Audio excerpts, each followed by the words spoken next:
Hello, अस्सलाम वालेकुम। कैसे हैं आप सब? आई होप कि आप सब ठीक होंगे, खैरियत से होंगे, मज़े में होंगे। तो मेरे पास जो जी वेदर है वो देख रहे होंगे आप कि कैसे अभी ये सुबह के टाइम में बेटे को स्कूल छोड़ने जा रही हूँ, तो देखें कैसे सारा ये वाइट वाइट जो है ना, ये सारा बर्फ़ है, आइसी आइसी।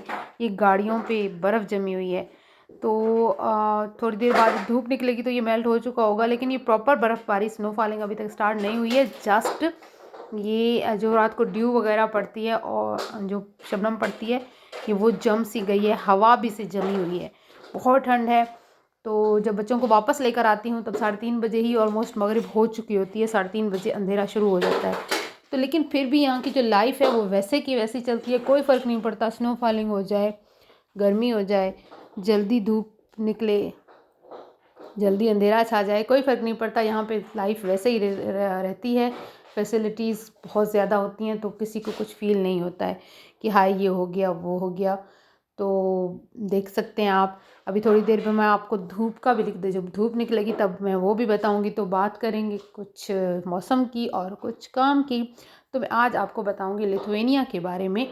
लिथुआनिया जो एक कंट्री है, यूरोप की एक कंट्री है।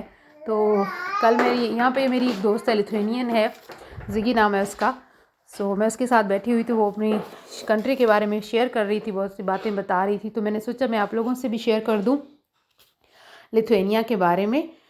तो लिथुआनिया जो है यूरोप का बाल्टिक रीजन में है, छोटा सा कंट्री है।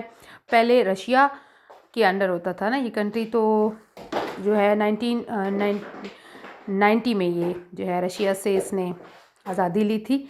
तो यहाँ के लोग जो हैं, जो मेरी फ्रेंड है वो भी रशिया फुल बोल लेती है, लिथुआनियन भी बोलती है, उसको पॉलिश भी आती है, क्योंकि पोलैंड भी इनके, बेलारूस, पोलैंड इनके जो है नेबर कंट्रीज़ हैं। सो इसकी जो करेंसी वो यूरो ही है ऑब्वियसली। और आबादी भी बहुत ही कम है, 2.8 मिलियन ही है। मोस्टली यहाँ पे क्रिश्चियन ही रहते हैं, मुस्लिम्स और माइनॉरिटी ना होने के बराबर हैं, और उनमें तो मुस्लिम बहुत ही कम हैं। तो जो मेरी फ्रेंड है वो इतनी अच्छी रशियन बोलती है, मेरी समझ में तो खैर नहीं आती, लेकिन उसके बोलने के अंदाज से ही मुझे पता चल जाता है कि उसे रशिया जो लैंग्वेज है वो कितनी आती है। तो वो मुझे बता रही थी कि हम लोगों पे रशियंस ने हुकूमत की है, तो इसलिए हमारी कंट्री में रशिया लैंग्वेज जो है वो बोली जाती है। हम लिथुआनियन भी बोलते हैं, हम इंग्लिश भी बोलते हैं, और इंग्लिश भी अच्छी खासी बोलते हैं ये लोग। सबको तो इतनी खैर नहीं आती होगी, लेकिन जो मेरी फ्रेंड है वो तो खैर अच्छा बोल लेती है। ये कंट्री जो है इसमें भी हर वक्त जॉब अपॉर्चुनिटीज़ रहती हैं। अगर आप अप्लाई करना चाहते हैं ऑनलाइन भी, अगर आप अप्लाई करना चाहते हैं तो मैं लिंक भी डाल दूँगी। आप कोशिश करें, आप ट्राई करें, आप लिथुआनिया में भी ट्राई कर सकते हैं। आपको मिनिमम वेजेस भी जो है ना वो 11 यूरो मिल सकती हैं, और यूरो में अगर आप कमाएंगे तो अच्छा खासा आपका हो जाएगा। तो हाईली स्किल्ड जो वर्कर हैं उसमें आईटी, कंप्यूटर वगैरह के, अगर आपके पास डिग्री वगैरह है और तो उसमें आप यकीन करें, ये मुल्क कंट्रीज़ जो हैं ये सारी डिजिटल कंट्रीज़ मानी जाती हैं। ये कंप्यूटर पे सारा कुछ इनका चलता है ऑनलाइन। तो यहाँ पे अगर आप आईटी के शोबे में अप्लाई करते हैं और आपको जॉब मिल जाती है, तो बिलीव मी आप बहुत बहुत ही ज़्यादा अर्न कर सकते हैं। यानी हाईली स्किल्ड वर्कर्स में, लो स्किल वर्कर भी है, और सब में तो जाहिर सी बात है उसी हिसाब से आपको वेजेस मिलेंगे। लेकिन आप अप्लाई करें, आप ऑनलाइन अप्लाई करें तो देखें। अच्छा, मैं आपको इसके बारे में कुछ और भी इंफॉर्मेशन देना चाहती हूँ। मेरी फ्रेंड ने मुझे अभी कुछ पिक्चर्स भी सेंड की, कुछ उसने अपनी इंफॉर्मेशन अपनी ओन पे मुझे सेंड की कि मेरी कंट्री में जो है क्रॉस माउंटेन्स का उसने मुझे बताया। उसने मुझे बताया, मेरी फ्रेंड ने, कि वहाँ पे क्रॉस माउंटेन के नाम से जो है वो कई सेंचुरी, सदियों पहले ही बनी हुई हैं। उनमें से कुछ जो है डिस्ट्रॉयड भी हो गई हैं वॉर में। तो वो क्रॉस बने हुए हैं, मैं उनकी फ़ोटोज़ भी यहाँ पे आपको दिखाऊंगी, तो आप देख रहे होंगे। तो बहुत सारी मेटल की जो क्रिस्टल हैं, ये तो खैर टूरिज़्म के हवाले से मैं बता रही हूँ, टूरिज़्म के हवाले से भी बहुत अच्छा है। उसने मुझे बताया ज़िगी ने कि यहाँ पे कैसल है, और बहुत ही प्यारा, कैसल के आगे जो कैथेड्रल इनका स्क्वायर है, और उसके आगे रिवर है, और बहुत कुछ, इतना खूबसूरत कंट्री है ये तो। खैर उसने मुझे अपना जो सेंट्रल है या वो बताया है। अच्छा, लिथुआनिया जो है वो यूरोप के सेंटर में है। लिथुआनिया पहले बहुत ही फेमस था अपनी एक्सपोर्ट वगैरह जो पोर्क होता है उसके लिए और हार्ड वर्किंग्स के लिए। खैर अभी भी लिथुआनिया कुछ कम नहीं है, तो आप अप्लाई कर सकते हैं वहाँ पर जाकर। लोअर स्किल में अगर बात करें तो यहाँ पर ड्राइवर, प्लम्बर, क्लीनर, वेटर, इनकी जॉब्स भी अवेलेबल होती हैं और हर वक्त होती हैं। लेबर की शॉर्टेज हर वक्त रहती है। तो पहले तो ये लिथुआनिया जो थे वो भी EU कंट्री था, UK, तो यहाँ पर आते थे ये लोग कमाने के लिए और यहाँ के लोग वहाँ चले जाते थे, तो इजीली था।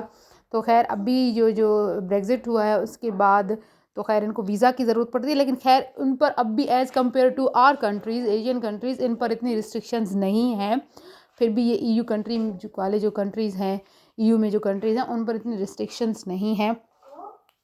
तो अगर आप यहाँ पर पहले से हैं, स्टूडेंट हैं, तब भी आप जाकर वहाँ पर अप्लाई कर सकते हैं। लिथुआनिया में इंडियन है, पाकिस्तानी है, जो भी हैं, आप लिथुआनिया में ऑनलाइन अप्लाई करें। मैं आपको यहाँ पे लिंक देने की कोशिश करती हूँ, डिस्क्रिप्शन में आप देखिएगा।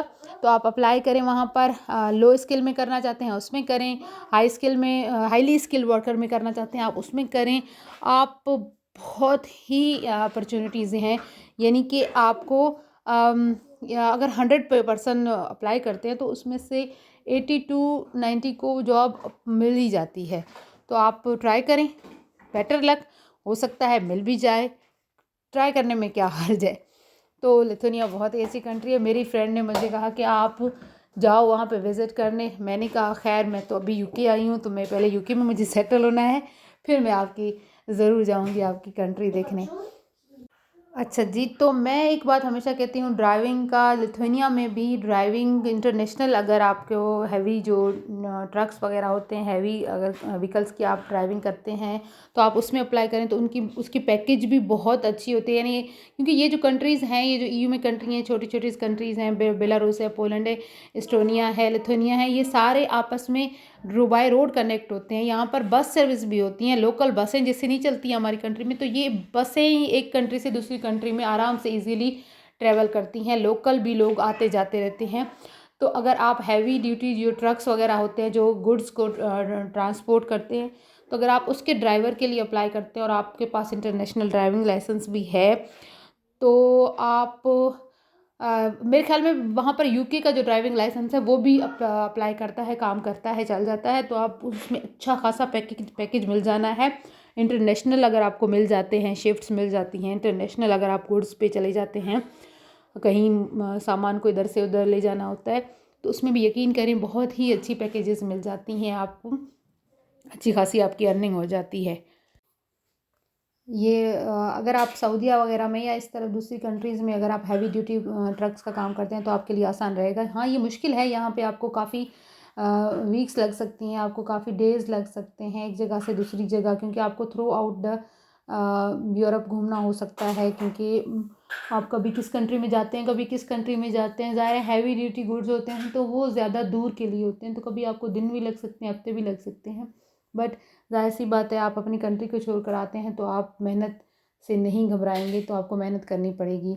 अच्छा जी, अप्लाई कैसे करना है? अप्लाई आप ऑनलाइन भी कर सकते हैं, जो वेबसाइट्स हैं उन पे, लेकिन आई सजेस्ट कि आप एजेंसीज़ के ज़रिए करें। एजेंसीज़ होती हैं, थोड़ी सी फ़ीस लेती हैं, तो वो समटाइम जो है आपका फ़ोन नंबर, आपका ईमेल वगैरह सारा कुछ लेके आप उनके पास रजिस्टर हो जाते हैं। समटाइम उनके पास भी जॉब होती हैं और समटाइम वो जब उनके पास इस तरह की वैकेंसीज़ आती हैं कंपनीज़ के थ्रू, तो वो आपको बता देती हैं। तब वो आपको, अगर आप आपको कर लिया जाता है तो वो आपको स्पॉन्सर लेटर वगैरह सारा कुछ आपकी कंट्री तक भी भेज देते हैं। और या अगर यहाँ पर हैं तो यहीं पर, जहाँ पर भी आप हैं, जो आपने अपना रजिस्टर्ड एड्रेस वगैरह लिखवाया होता है, तो आपके वहीं पर भिजवा देते हैं। तो आई सजेस्ट कि आप उन कंपनीज़ के ज़रिए अगर करते हैं तो आपके लिए ज़्यादा रहेगा एज़ कम्पेयर टू अगर आप अपने ओन पे ऑनलाइन अप्लाई करते हैं। तो ये था, आज की बात हो रही थी लिथुआनिया की। लिथुआनिया में जो मेरी फ्रेंड है, तो उसने मुझे बहुत सारी मालूमात भी दी थी, मुझे बहुत सारी पिक्स भी भेजी थी, तो मैं आप लोगों से शेयर भी करूँगी वो भी। तो अपना बहुत ज़्यादा ख्याल रखिएगा। आई होप कि आज की वीडियो आपको बहुत अच्छी लगी हो। मिलेंगे नेक्स्ट वीडियो में। Bye bye.